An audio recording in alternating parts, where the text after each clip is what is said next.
बिस्मिल्लाहिर्रहमानिर्रहीम। आज Medina Munawwara की जिस जगह पे मौजूद हैं, ये जगह बारौनक अपनी बाबरकत सातों के साथ आप देख रहे हैं। इसे मस्जिद गुमामा कहते हैं। मस्जिद गुमामा के ऊपर 5 गुंबद बनाए गए हैं और ये पुरानी तर्ज अमल पे इसे तामीर किया गया है।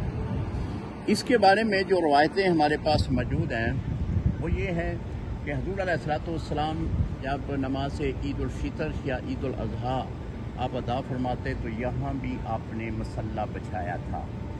फिर आपने यहाँ पे नमाज इस्तिस्का भी अदा करवाई।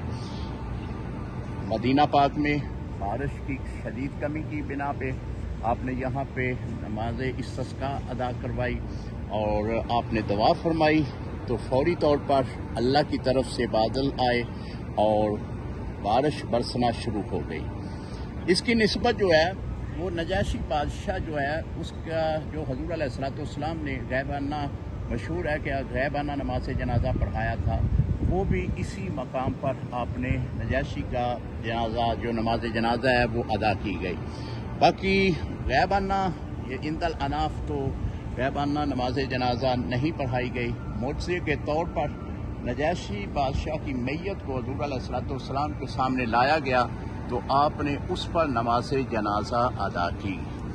आज ये खूबसूरत मस्जिद अपनी बहुत ही प्यारी, बहुत ही खूबसूरती के साथ मदीने की इन प्यारी गलियों में, मदीने के इन प्यारे बाजारों में अपनी बरकतों से लोगों को नवाज रही है।